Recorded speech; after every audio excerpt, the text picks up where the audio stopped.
A number of different aircraft today to explore what it's like for uh, what's the purpose of different kinds of aircraft. Why do we have different kinds, different shapes? um, why are they the way they are? How are they built the way they are? And we're going to see some of the ways that they're used really well. And we're going to be having a lot of fun today. We are set up for the month of June here in Hartford, Wisconsin, on the grass strip runway 36 in Hartford.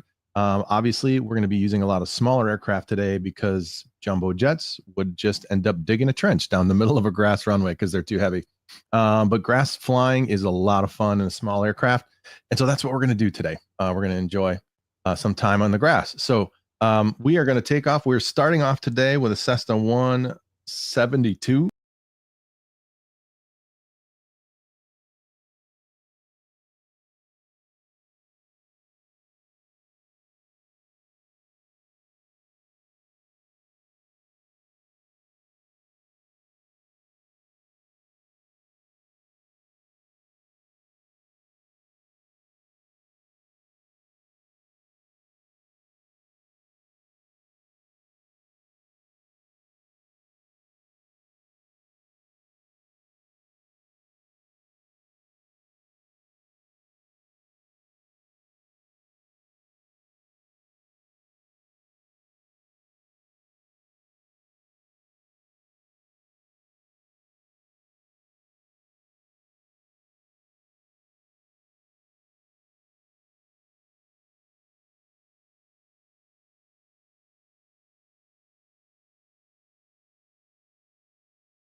Um, that's my rudder pedals acting up.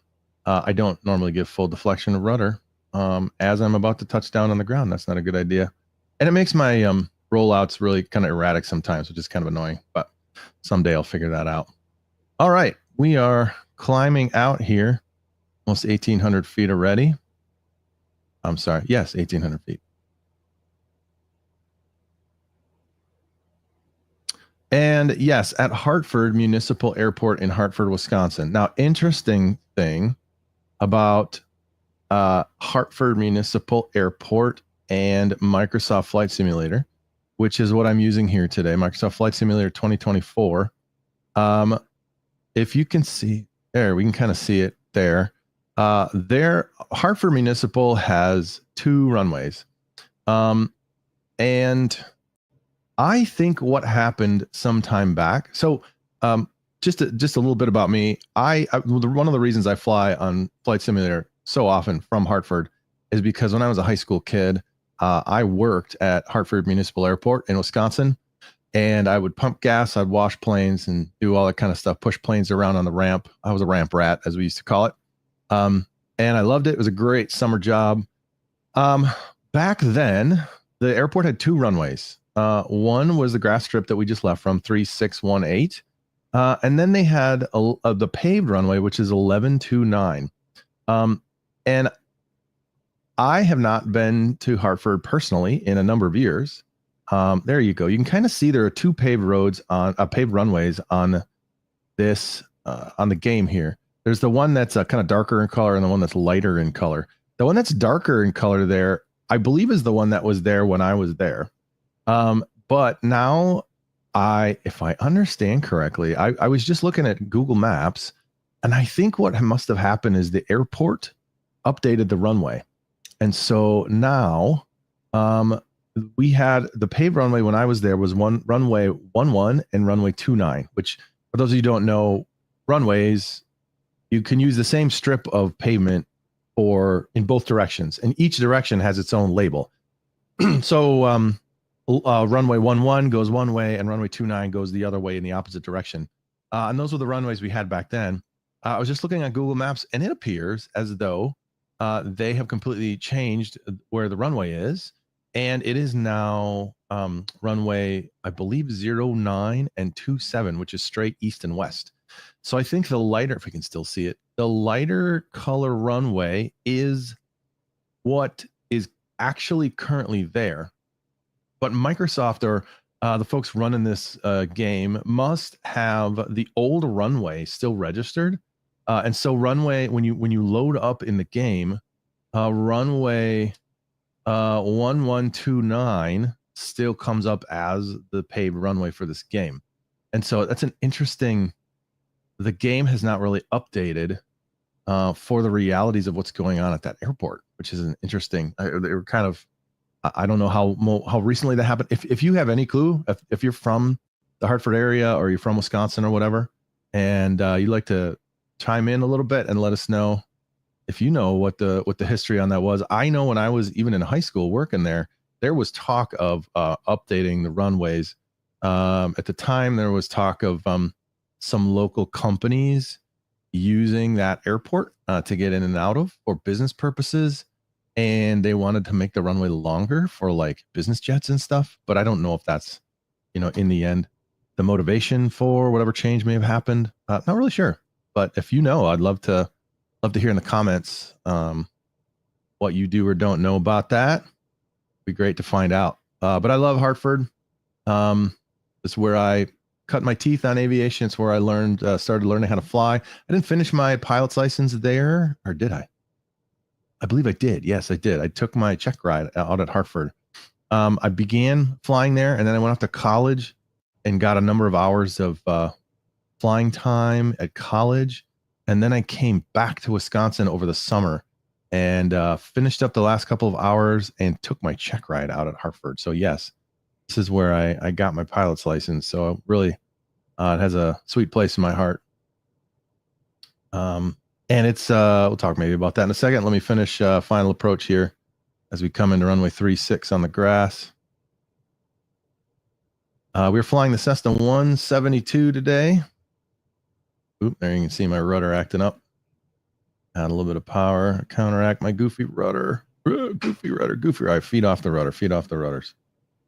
No feet on the rudder today. Coming in a little fast. All right, chop the power. Slowly pull, pull, pull, pull, pull, pull, pull, pull. Coming in a little hot. Coming in a little hot. That's all right. Again, we're not flying by the numbers today. We're flying for fun, not for precision. Not that precision isn't fun. All right, we're going to back taxi.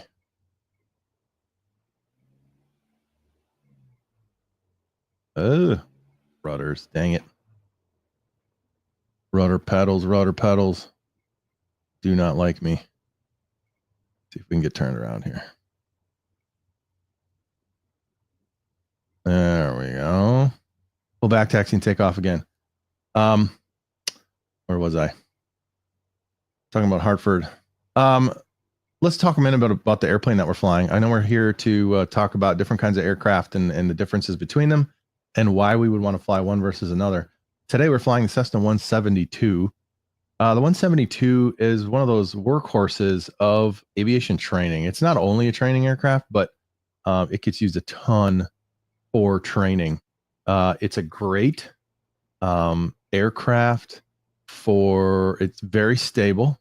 It's designed to be naturally very stable in flight. In other words, if you take your hand off the controls, how much further does this go? If you take your hand off the controls, it tends to go back to a position of stability. Like it will resettle itself and not go kind of crazy on you. I'll show you the difference, what I mean by that. And I realize you're not seeing the control inputs that I'm putting into this today. But we'll maybe show you an example of a plane that is inherently unstable.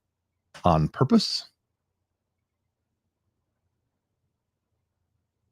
And aircraft like that are a lot of fun. But you got to stay on top of it. All right, we're back to runway 36. We back taxied. We're going to give her, as they say. And we're going to take off again. Go back to 10 degrees of flaps, which is a good takeoff situation.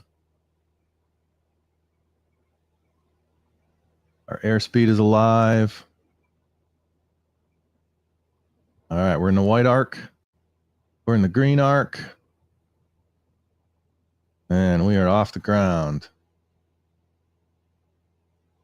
Still at 10 degrees of flaps. Climbing out at about 60, 65 knots. But yeah, the Cessna 172 is a workhorse of aviation training because it's inherently stable. It's great. It's a very forgiving airplane for new pilots. You can see we got it set up with the steam gauges today with the old school non-electronic gauges, which is great. I kind of like flying that way. But many of them now have a lot of the electronics with the Garmin 1000 and things like that. And it's give you an entirely different display with a lot of information. So this is a bit of an older setup, but I like flying this way. I'm a little old school that way. All right, we're climbing out again. The Cessna 172, let's see if I can make it show it. Nope. Still getting used to changing views here. The Cessna 172 has 4 seats. The reality, however, is you can have a certain number of seats in an airplane, and that doesn't necessarily mean you get to use all of them. And the factor with that is the weight. You cannot put more weight in the airplane than the airplane is capable of handling.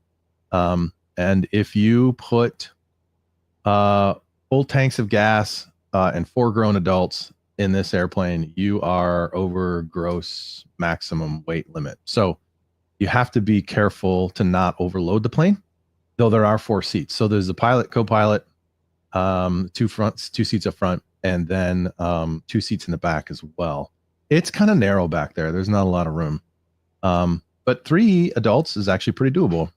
And so it's a lot of fun. You can take a couple friends and go fly and go grab the proverbial $100 hamburger. And the $100 is for the flying, not for the hamburger. Which a lot of people enjoy doing, using the airplane to go, go somewhere, just go do something, which is the idea of the $100 hamburger. But yeah, this airplane, you can kind of see, like, if my hands are off the controls now, and it's very stable, right? I turn it, take my hands off the control. It keeps turning. Obviously, it stays in the bank angle, but it doesn't do anything more than I told it to do. So my hands are completely off the controls now, and you see just how stable it is. And we also have the weather set up. There's not a lot of turbulence today, not a lot of wind. It's a very nice weather day. But it's super stable, and it does exactly what you tell it to do, not a whole lot more. Whereas if you have other aircraft that are set up more for aerobatic kind of things, those are made almost to be inherently unstable. It will deviate from where you put it originally if you do not keep your hands on it. You have to be hands-on with more aerobatic aircraft because they are designed to move quickly and change their position quickly. So they're inherently pretty unstable. And so one of the things that gives the 172 its stability, let me see if I can show an external view here. You can see we've got a healthy bit of dihedral to the wings. So the wings are a bit of a V shape if you look at it from behind. The tips of the wings are higher than the root of the wings. My rudder all goofy here. Mess around a little bit. All right. Maybe we'll do this approach from the external view this time, just to give you a picture of what that looks like. Probably should be losing some altitude here. Yeah, we need to lose a lot of altitude. Add a notch of flaps. We were right at the top of the white arc. We will talk about that eventually too. The white arc is the safe zone for using flaps. So we can have flaps out while we are flying within the white arc, which I kind of forgot the fact that I had the flaps at 10 degrees when I took off. So who knows how fast we were flying with the flaps out. But today, again, we're just messing around. All right, final approach here.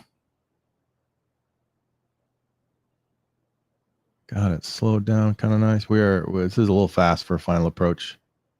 Should we slow it down? Slow it down. Get it nice and slow. But you can just see how nice and stable this airplane is. And that's what it's designed to do. It's designed to train new pilots. And what you really don't want to have is a very unstable airplane when you're training folks, because they don't necessarily know how to react if the plane goes unstable. And so you want something that's forgiving and will allow them to fly safely. I don't even have my feet on the rudder on the rudder pedals because it has been so unstable for me. So we're just going to shoot this without my feet on the rudder pedals, which is not what you would normally do in a real airplane. Again, that's my control setup. All right, here we go. Fill the power on the ground. Nice. Nice, nice, nice. So this is a Cessna 172. I actually learned how to fly between 172s and actually spent a lot of time in a 152, which is even smaller. The flaps back up here. And maybe what we can do, should we swap out? Let's swap out, and we will pick something that is obviously less stable. Let's go back to our main menu here and see if we can dig up something that's really entertaining. Should we try the pits? Or that we could do the extra 300 as well. This might be entertaining because, again, my rudder makes life miserable. And what often happens, actually, I think that's registered under A for Aviat. Where did we put that? There we go. Pit special. And I like the red paint job, so I'm going to make it red if I can find it. To my livery. Ooh. I don't know. Let's just pick this one. Whatever. There we go. Black and red. I like it. Okay. Save and go back. And our flight conditions can be the same as they were. Scattered clouds on June. So we keep the same basic weather situation. This is this ends up kind of resetting every time we do this. And we're going to depart from runway 36. And let's start our flight. I don't know. I may not have set the time of day, so I may need to set, we might be loading in during the nighttime here. Yep. I'm going to have to change the time of day. You don't fly a pits in the middle of the night. That's always a bad idea. But the Pitts aircraft is, depending on, I can't remember which one we grabbed here. It's either a 1-seat or a 2-seat aircraft. External, and let's change time of day. There we go. Now we're cooking with grease. Close this. Actually, I do want to, let's start off in the cockpit. There we go. Nice. All right. So you automatically see one of the big differences between the 172 and the pits here. It's really hard to see out the pits, isn't it? And that is because the pits is what we call a tail dragger, or the traditional way to speak of it is a conventional gear. In the old days of aviation, all the planes were tail draggers. And so that was conventional, but eventually they developed a nose wheel, and it was a new thing. And so they continued to call the tail draggers the conventional gear. But over time, actually, nose wheel aircraft became far more used, and tail draggers became either something for old aircraft or specialty aircraft. And so it's conventional gear, but it really isn't the convention anymore. And so it's just an interesting difference. So the interesting thing here is it's really hard to see out the front of a pits. And what you have to do when you fly this is you just use your peripheral vision. So you're going to use your peripheral vision. You kind of keep your eyes outside to the left and the right. You look straight ahead, but you're using your peripheral vision and you're focusing on what's to your right and your left to make sure you stay in the middle of the runway until you can get that nose up off the ground. And again, we're going to try this out. I'm really not sure how this is going to go because again, my rudder pedals. And the thing with flying tail wheel aircraft is that if you have to be on the rudder pedals, you have to use the rudder pedals really well because otherwise it'll go off the runway and it'll go all crazy and stuff. So we'll see how this goes. If I get problems, you'll know what it was. Probably my rudder pedals. I'm going to blame my rudder pedals for all my bad flying. That's my deal from here on. But that is a legitimate issue with my current setup here. All right. So just the tip of my toe, and you can already see I'm dancing. All right. The tail is up. Nose came down a little bit, and we are already bouncing. This thing loves to fly. You see what I mean? When I said that this airplane is inherently far less stable than our Cessna 172. And that is on purpose. And do you know why we have that? So we can do things like this. So we can fly upside down. And we can look at the world from a whole new perspective.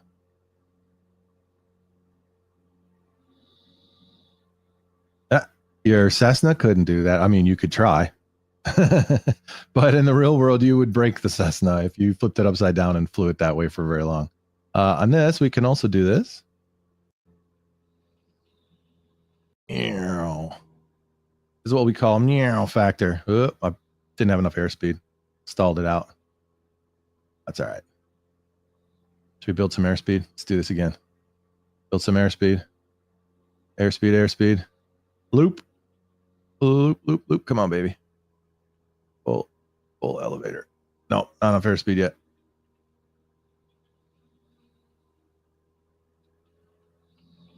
I'm also having issues, and that might be my problem here today. Oh, dang it. I'm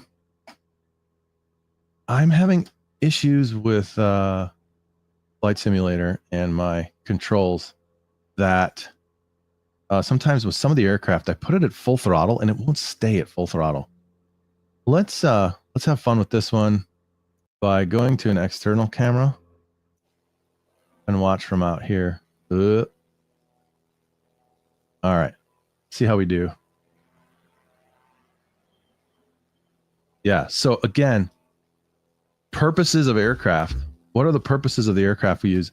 The purpose of this aircraft is instability. We want it to be unstable because we're doing aerobatic maneuvers with it.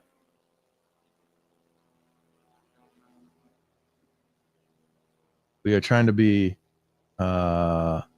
to make the airplane unstable. There's something funky with my controls. It is not doing what I'm telling it to do. I need to get into the settings here in Microsoft because I think there's a miscommunication, or there's like some settings that are double. Like if there's I know Microsoft has some settings to help you, right? To help you fly better. And it doesn't always agree with aerobatic flying. And so I wonder if, because it corrected me there, it did not do what I told it to do. I know that you can't really see that from the video, but like we got a lot of air. Let's get a lot of airspeed, right? 120 knots. We should easily be able to do a loop here. Pull back elevator. Nothing. I got nothing. It's like it's fighting me. Anyway, but I can show you this. We can do some rolls, and then the rudder, right? Full rudder deflection. Do some tumbles, left rudder, right aileron, and it'll do some pretty crazy stuff, huh? But again, the purpose of this airplane is to be inherently unstable. It's also a biplane, so we've got 2 wings giving us the lift that we need. The biplane configuration, I love biplanes. It's not the most efficient because you can see the guy wires in between there. They tend to create a lot of drag, and there's a lot of stuff that needs to hold those wings in place. And so it tends to be a lot of drag. And so that's why aerobatic design moved eventually toward monoplane, which is single wing. And the reason eventually they were able to do that is because they came up with other materials like composites that are stronger than the wood and cloth that these wings tended to be made of. Wood and cloth is great, but it's only so strong.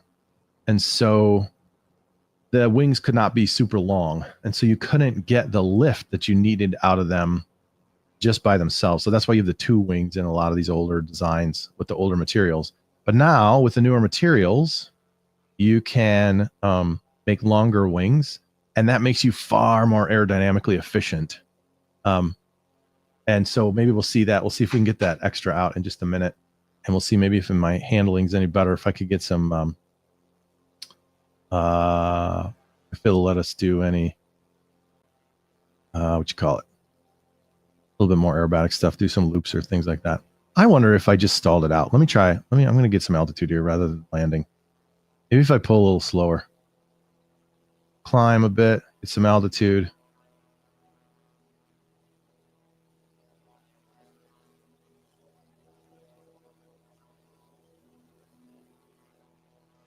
Get some altitude, Should we head for 3? It's probably not, in the real world, not safe enough, but in the game is the game. It's one of the beauties of flight simulation. And actually, that's a great encouragement for you all. If you want to learn about aviation, if you have the resources to do it, I encourage you to pick up a flight simulator. Microsoft is great. We're about to poke into a cloud here, which technically is illegal. But there's no laws in the sim. We can do whatever we want in the sim. All right. So obviously enough airspeed here. We're in the yellow arc. And then we're going to pull and see if it'll let us loop. Slow loop, maybe. Yeah, the co-pilot is on. Yeah, I don't know. Who knows? So we were able to do a slow loop. I don't know what the issue is. All right, let's take her back, and then we can see about maybe grabbing the extra. Fly the extra here in just a minute and show you the monoplane setup, which is fun as well. They're super squirrely and a lot of fun. They can do a lot of great aerobatic stuff. I love the pits. I love this design. I love biplanes. The other drawback, I mean, we kind of saw it a little bit, is again, if we go into the cockpit here, it's really tough to see anything here. So look, we have a wing above us. We have a wing below us. It's hard to see what's below us. It's hard to see what's above us. And it's hard to see what's in front of us. It's impossible to see what's behind us. So that is a huge drawback to this design, as well as the aerodynamic issues. And again, another reason why they started to move away from biplanes as a plan form. Plan form is the fancy word for the design of the airplane. Setup, the basic how the plane is designed as a whole is plan form. Well, plan form, we're usually talking wings, to tell you the truth. Another interesting thing to talk about with wings here is the wings are designed to create lift on a plane like the Cessna 172. The top surface of the wing is a curve, and the bottom surface of the wing is pretty flat. And what that does is when the air has to pass over the curve on the top of the wing, it has to go faster. And as a result, it decreases the pressure of the air on the top of the wing.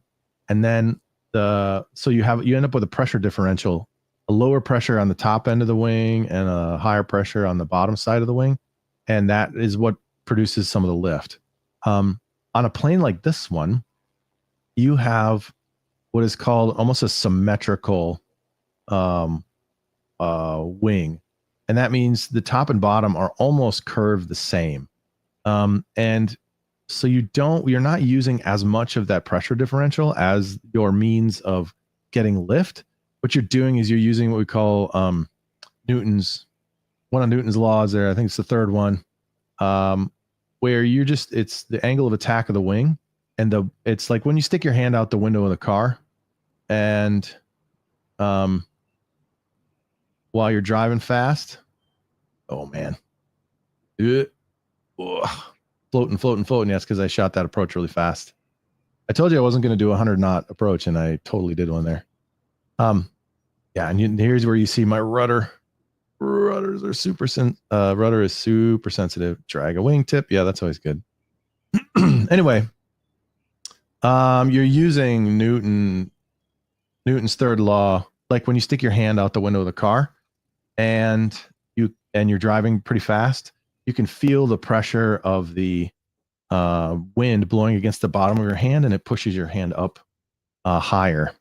And so that's kind of what we're doing with the pits when we have not an elliptical wing, but the symmetrical shape of the wing. The camber of the wing is symmetrical on the top and the bottom.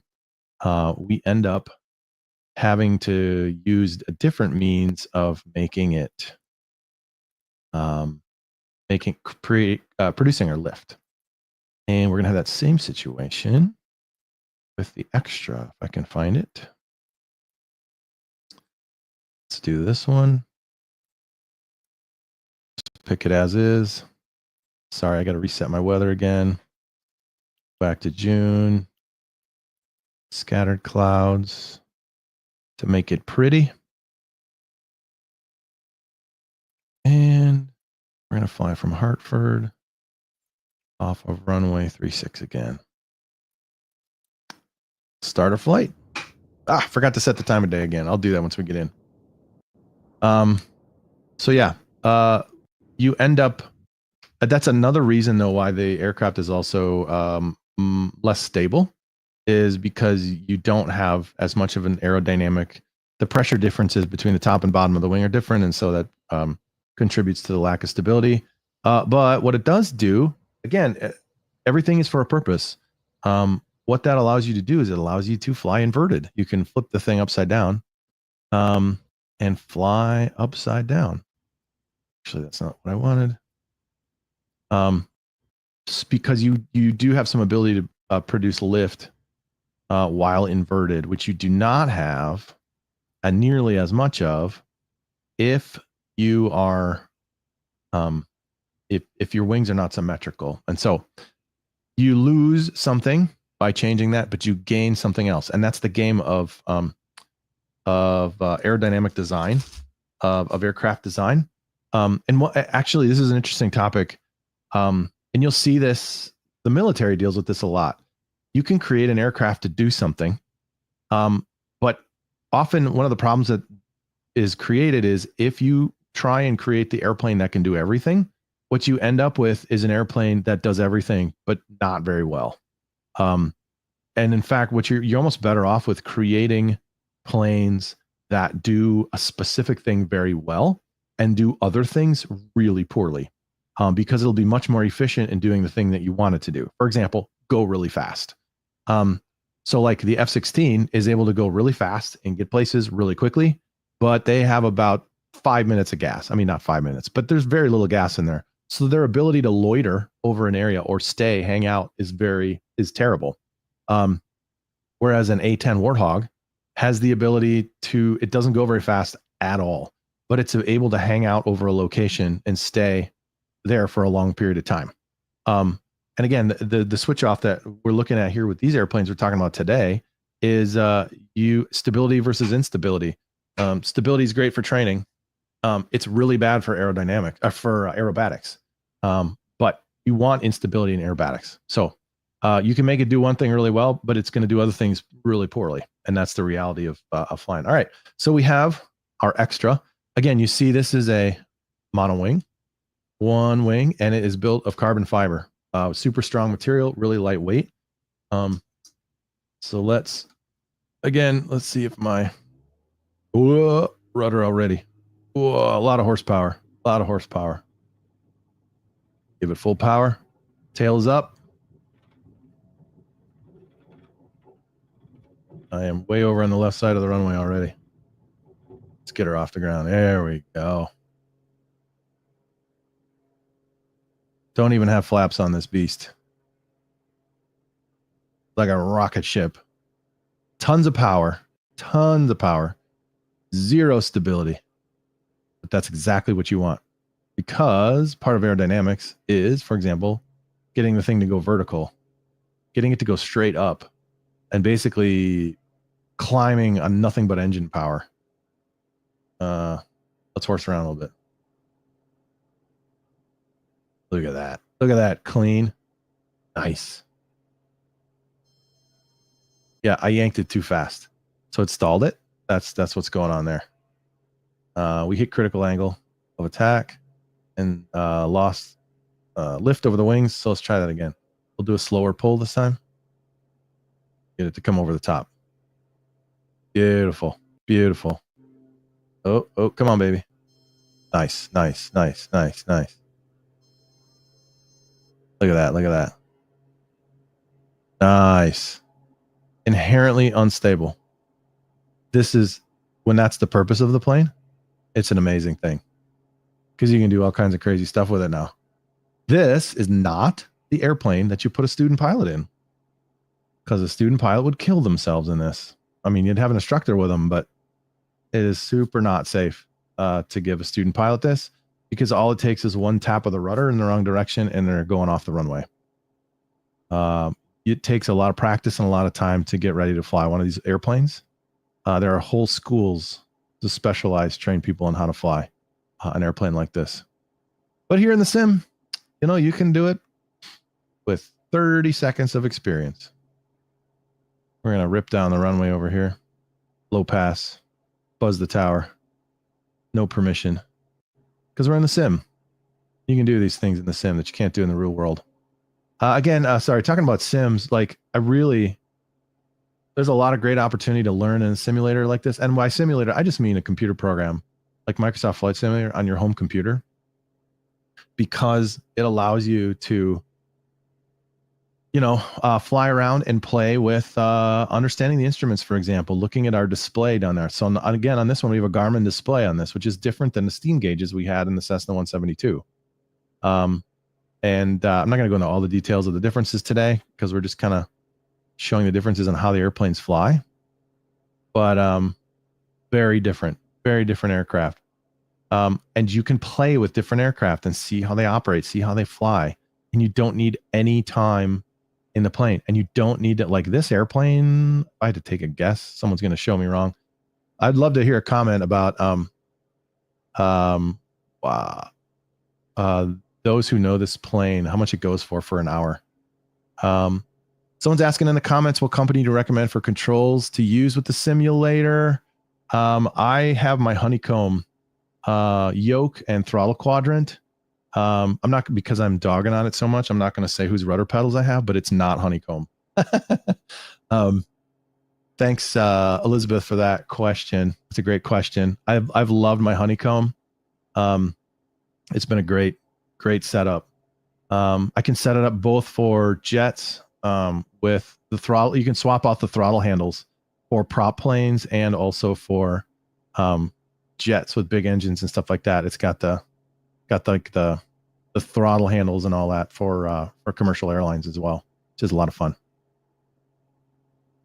Yeah, let's see where we are. I have completely lost myself. Where did we go? Anyway, the sim's amazing because you can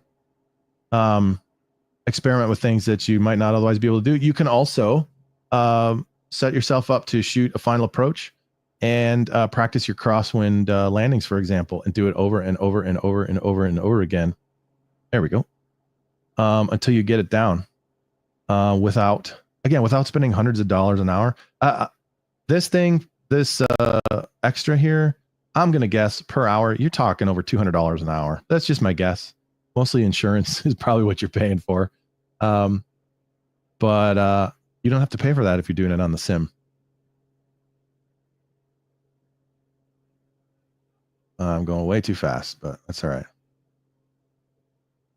See if we can even land it. Let's try see if we can get one more plane to fly around, fool around with here. Just a minute. I'm going to be lazy and go to external view here. There we go.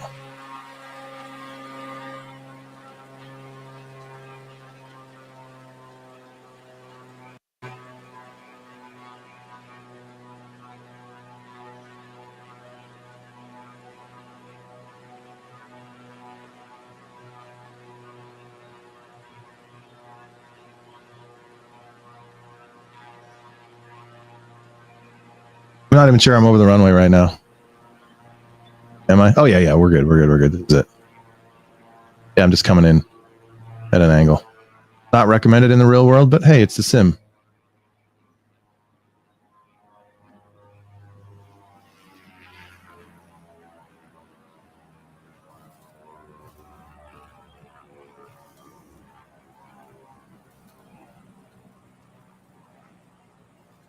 I actually hear talking about sim setup for controls and stuff. I do hear the honeycomb rudder is good too. I've not used it myself, but landing gear malfunction, I'm probably.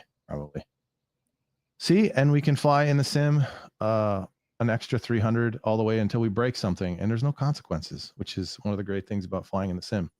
All right, let's pick one more airplane for today, something totally different. And let's see if I remember to set the time of day on this too. And yeah, control setups and a lot of the stuff, a lot of it is personal taste. What do you like? What do you what works for you? What's comfortable to you? I wanted to find I have a small, where did that go?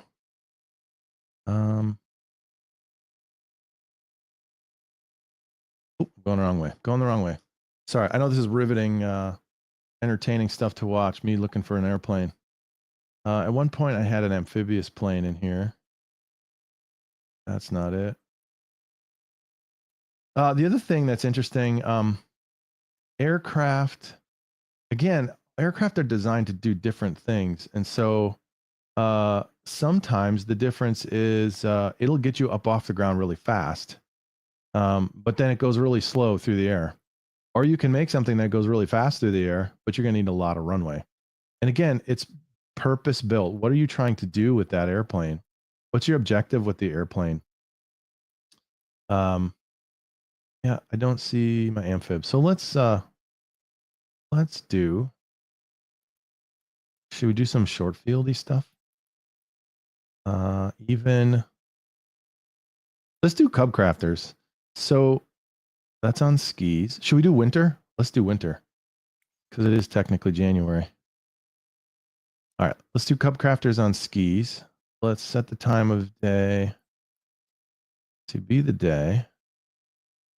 Let's do scattered clouds, still January.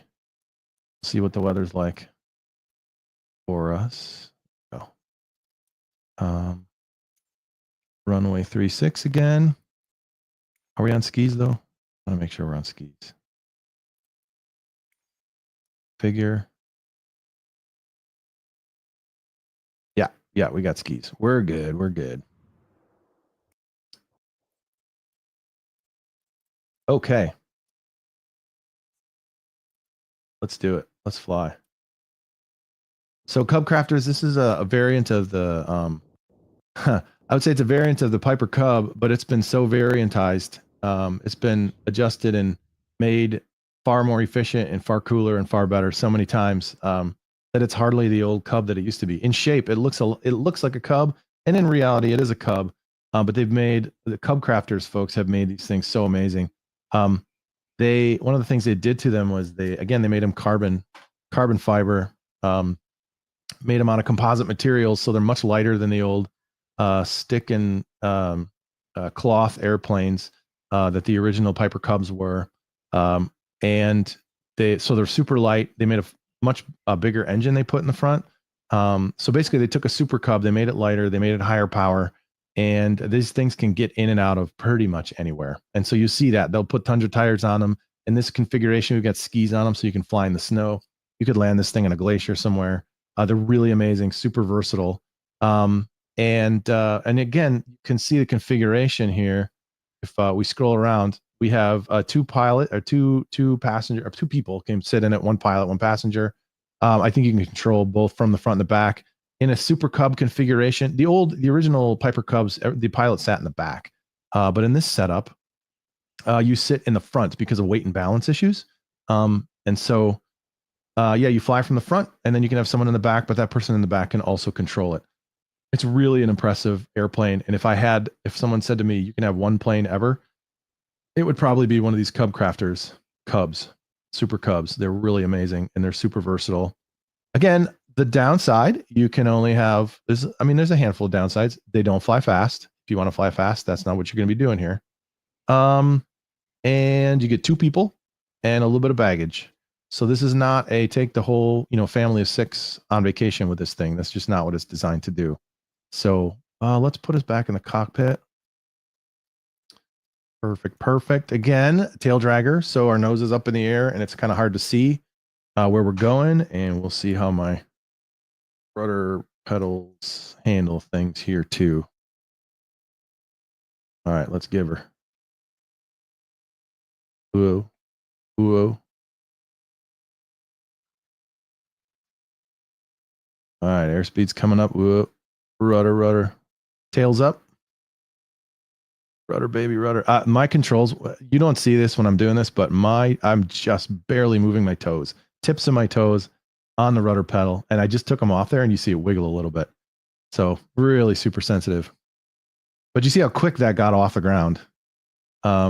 It wants to fly. It desperately wants to fly. And again, remember we talked in the beginning, the difference, I think we talked about the difference between summer and winter. I can't remember if we had that conversation, but in the winter, the air is cold, like we have set up here. And there's much more density to the air. And so the airplane wants to fly. It desperately wants to take off and get up off the runway.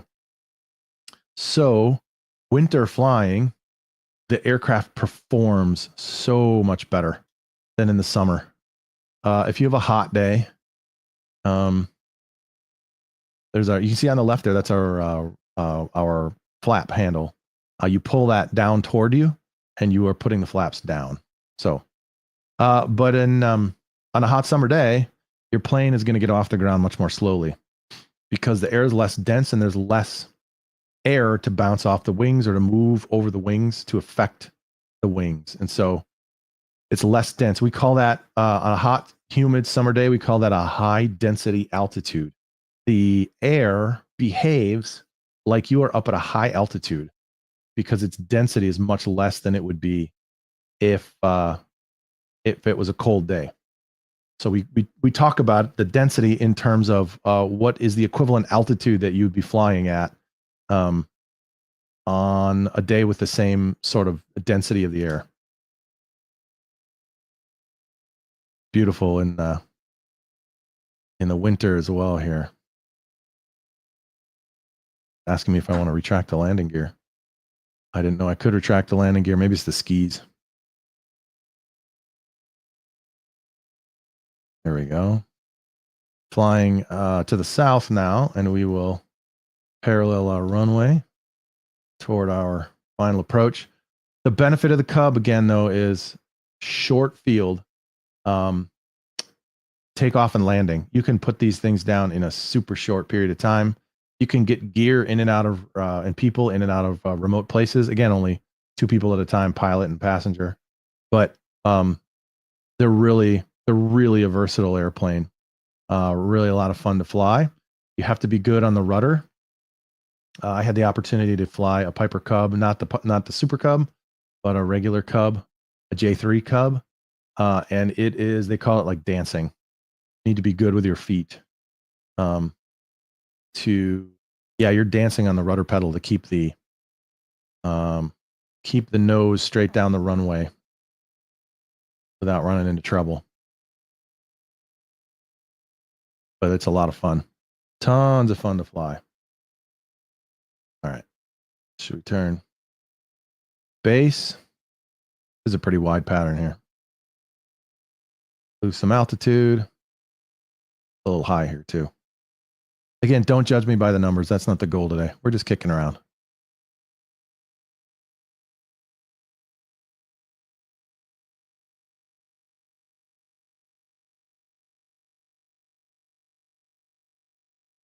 Yeah, let's lose some more altitude. We're pretty high.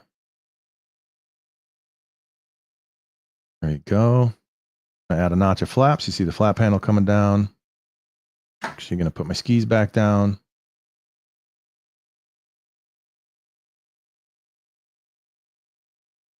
There's our runway. Lose some more altitude. Yeah, we're flying pretty fast too. That airspeed down. Get that airspeed down.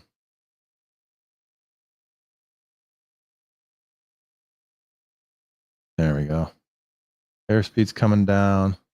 I give it another notch of flaps. We're at the top of the white arc.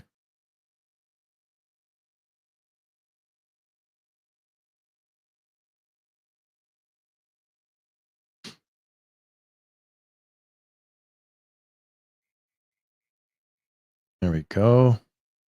We add a touch of power.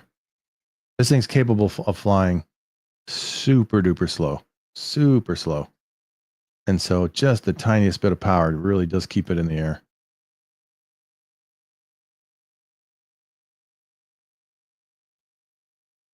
Wisconsin is beautiful in the winter. Beautiful in the summer too, and the fall, and the spring. Y'all should check it out.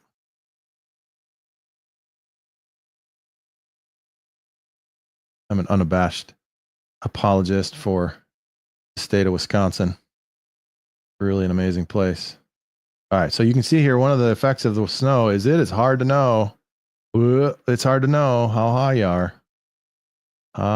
What's our altitude off the ground? Because it's hard. Depth perception is difficult. And you can see my rudder issues come into play here. Rudder issues. And don't put it over on its nose. Landing gear malfunction. Come on. Maybe the tail wheel. There you go. Actually, so this is a great setup. Should I put full flaps? Normally you wouldn't do this. Okay. Don't do this in the real world, but this is the sim. We've eaten up most of the runway. Should we see if we can get off the runway from right here? Let's give it full throttle. We'll hold the brakes and we'll take one more shot around the pattern. All right. Full power. Brakes are in. I'm going to take my feet off the brakes and see if we can't get this beast off the ground before the end of the runway. Coming alive, coming alive. Still too slow. There we go. There we go. There we go. Look at that. See? Short field. We made it before the road. Fun story for you. When I was training one day, we were talking about density altitude just a minute ago, and this was a serious issue on a particular training lesson I had.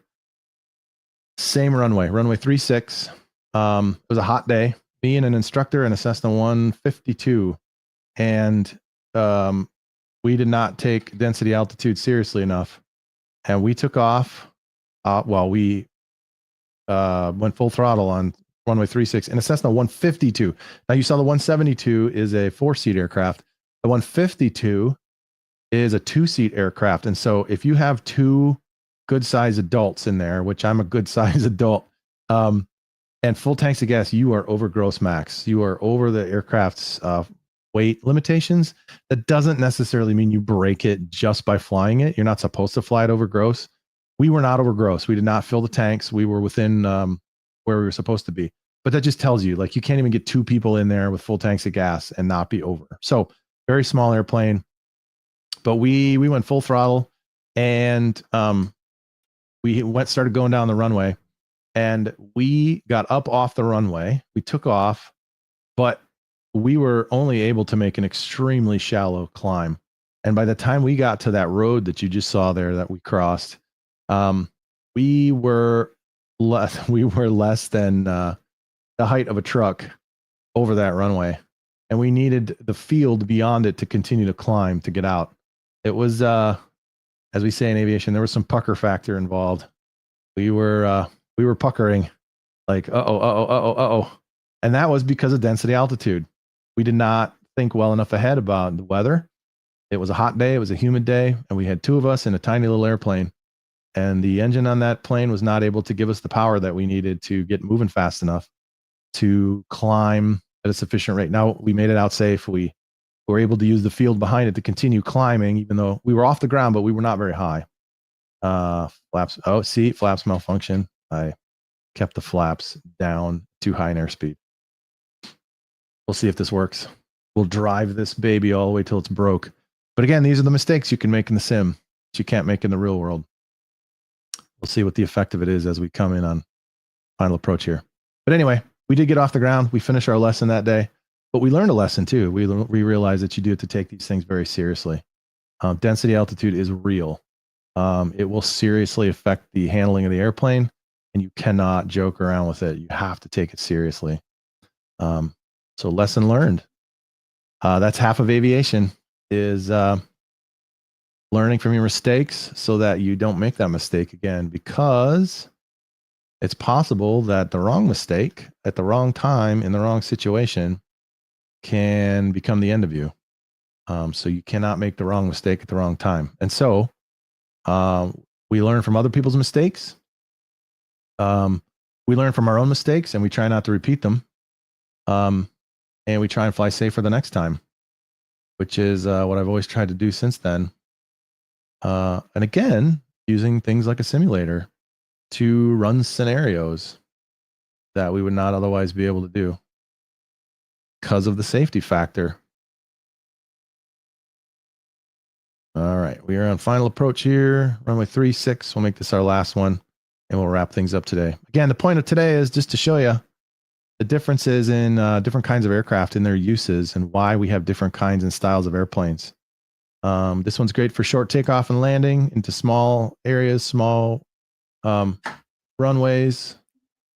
And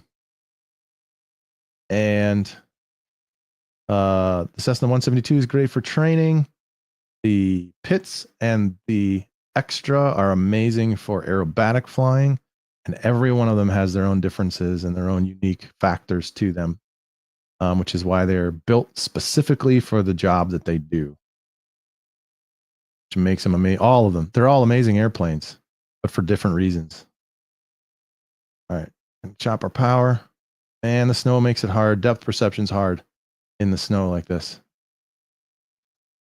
There we go, on the ground. Bouncy, bouncy. Bouncy, bouncy. Goofy rudder. All right, we're going to let this roll out.